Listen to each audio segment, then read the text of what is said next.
रुक रहे हैं और आपको सीधे लिए चलते हैं पीयूष गोयल ऊर्जा मंत्री की प्रेस कॉन्फ्रेंस में सीधे 50 और बॉल कोपरा का दाम बढ़ाया गया है 410 रुपए से, जो अब होगा 6,240। अगर इस बढ़त को आप पर्सपेक्टिव में देखें तो 2013 में मिलिंग कोपरा का दाम 150 रुपए बढ़ाया गया था। 2014 में कोई बढ़त नहीं की गई थी। 2015 में इसकी बढ़त 300 रुपए की गई थी और अब 2016 में इसकी बढ़त 400 रुपए की गई। तो प्रधानमंत्री मोदी जी की सरकार आने के बाद मात्र 2 वर्ष में 300 और 400 ऐसे 700 रुपए बढ़ाए गए हैं। इसी प्रकार से जो बॉल कोपरा है उसका दाम भी 2013 में मात्र 150 रुपए बढ़ा था, 2014 में 0 बढ़ा था, 2015 में 330 रुपए बढ़ा था और 2016 में अब 410 रुपए। तो मात्र 2 वर्ष में 740 रुपए बढ़ा है। तो ये दर्शाता है कि हमारी सरकार कोपरा के उत्पादन के प्रति बहुत सारे कदम और उठाना चाहती है। उसमें एक ये प्रमुख अंश आज मिनिमम सपोर्ट प्राइस बढ़ाने का लिया गया है। इससे एक ये निर्णय लिया गया है, जो कमिटी होती है प्राइस डिसाइड करने की, the recommendations of commission for agricultural costs and prices, CACP के रिकमेंडेशन पे किया गया है और इससे किसानों को पर्याप्त मात्रा में दाम मिलेगा जिससे वो उसका उत्पादन और तेजी से बढ़ा सकते हैं। Coconut cultivation and therefore its production and productivity will get a big boost because of this decision. There has been another decision taken regarding the setting up of joint venture companies of the Indian Railways with state governments. कई राज्य सरकारें चाहती है कि उनके राज्य में तेजी से रेल का विकास हो, रेलवे का विकास हो, और उस दिशा में एक महत्वपूर्ण निर्णय लिया गया जिससे जो भी राज्य सरकार चाहे वो रेलवेज के साथ जॉइंट वेंचर कंपनी बना के फंड्स मोबिलाइज कर सकती हैं। उस कंपनी के द्वारा खुद का इक्विटी डाल सकती हैं, उसमें ऋण लिया जा सकता है, बॉन्ड्स इशू किए जा सकते हैं, जिससे राज्य सरकारों और रेलवेज के बीच जॉइंट वेंचर के माध्यम से तेजी से रेलवे का विकास हो। इसका एक बहुत महत्वपूर्ण अंश ये भी है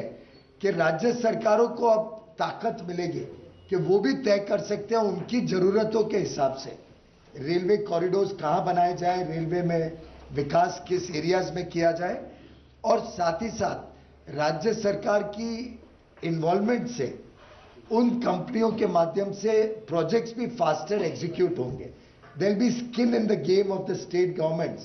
which will help us procure land and other suitable support from the state governments to expedite these projects. और उसका अगर एक उदाहरण चाहिए तो मैं समझता हूँ कोल कंपनीज का जो जॉइंट वेंचर्स रेलवेज के साथ हुई है, ओडिशा, झारखंड, छत्तीसगढ़, 3 राज्यों में कोल कंपनीज ने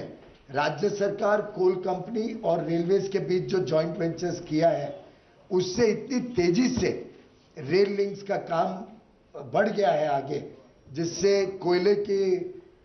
इवैक्यूएशन के लिए जो एक समस्या देश में इतने वर्षों तक रही वो लगभग अभी जल्द ही समाप्त हो जाएगी। तो इसी प्रकार से ये जॉइंट वेंचर कंपनीज भी पैसेंजर्स के लिए और फ्रेट के लिए लोकल स्टेट गवर्नमेंट की रिक्वायरमेंट्स को मद्देनजर रखते हुए जॉइंट वेंचर कंपनीज कर सकेगी। एक इन भारत और जर्मनी के बीच Indo German science and technology centre का डिक्लेरेशन पहले 2017 तक ही था, उसकी अवधि 5 वर्ष और बढ़ाई गई है। इस 5 वर्ष की अवधि बढ़ाने से एडिशनल फंडिंग एलोकेशन मिलेगी, जिससे भारत और जर्मनी के बीच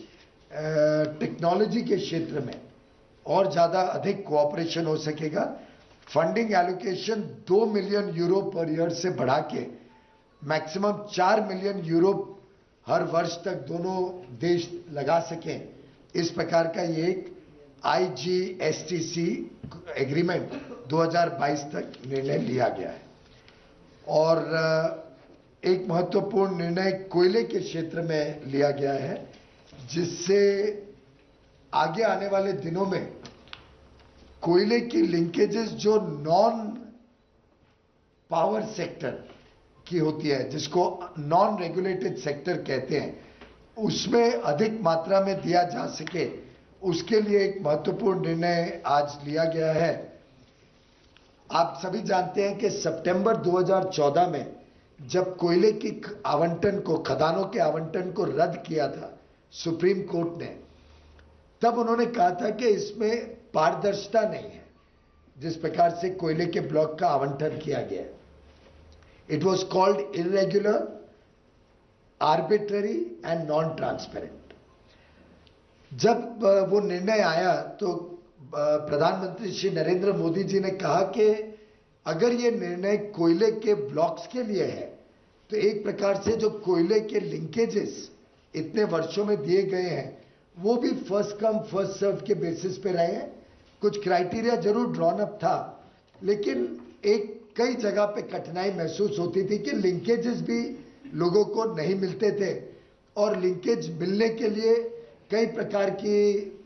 कंप्लेंट्स आती थी। तो प्रधानमंत्री जी का निर्देश था कि लिंकेजेस को भी एक पुनः विचार किया जाए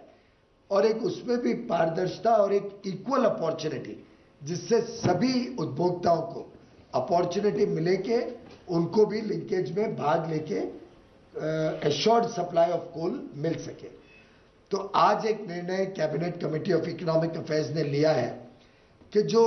बिजली और खाद, फर्टिलाइजर एंड पावर, ये दो सेक्टर्स को छोड़ के बाकी सब सेक्टर्स हैं, स्टील, एल्यूमिनियम, स्पॉन्ज आयरन वगैरह, सीमेंट, इन सब सेक्टर्स को जो लिंकेजेस की आवश्यकता पड़ती है वो भी आगे चल के ऑक्शन के माध्यम से एक ट्रांसपेरेंट इक्वल अपॉर्चुनिटी सबको मिले, बिड करके ऑक्शन के माध्यम से वो कोयले की लिंकेजेस सबको मिल सके, ऐसा एक निर्णय आज केंद्र सरकार ने लिया है। इसमें सेंट्रल पब्लिक सेक्टर अंडरटेकिंग्स को जो लिंकेजेस ऑलरेडी मिली हुई है वो जरूर कंटिन्यू करेंगी और आगे एक्सटेंड भी की जाएंगी। अगर उनको अधिक लगेगा कोयला तो अधिक कोयला के लिए उनको भी ऑक्शन में भाग लेना पड़ेगा। प्राइवेट पार्टीज जितनी अभी तक फ्यूल सप्लाई एग्रीमेंट के द्वारा जिनको लिंकेज मिले हुए हैं, उनकी लिंकेज जब तक ये फ्यूल सप्लाई एग्रीमेंट चलता है उस अवधि तक हम डिस्टर्ब नहीं करेंगे, वो चालू रहेगा। जब जब वो लैप्स होंगे तब तक उनको भी ऑक्शन के द्वारा ऑफर किया जाएगा। जब तक नई ऑक्शन नहीं होती है और नई सप्लाई शुरू नहीं होती है तब तक अगर कोई लैप्स्ड एफएसए भी है उसको कंटिन्यूटी ऑफ सप्लाईज के लिए कोयला दिया जाएगा। लेकिन हम जल्द ही जितने लैप्स हो गए हैं एफएसए उनका ऑक्शन की प्रक्रिया शुरू करेंगे। साथ ही साथ जो कोल इंडिया की प्रोडक्शन बढ़ती है, जितनी प्रोडक्शन हर वर्ष बढ़ती है उसका 25% कोयला नॉन रेगुलेटेड सेक्टर के लिए ऑक्शन द्वारा दिया जाएगा, जिससे कंटिन्यूअस इंक्रीज सप्लाई इन क्षेत्रों को भी कोयले की मिलती रहेगी थ्रू ई ऑक्शन। एक है जो छोटे व्यापारी इस्तेमाल, छोटे उद्योग में लगता है, लघु उद्योग और छोटे उद्योग में कोयला लगता है, उसके लिए जो अभी एग्जिस्टिंग सिस्टम है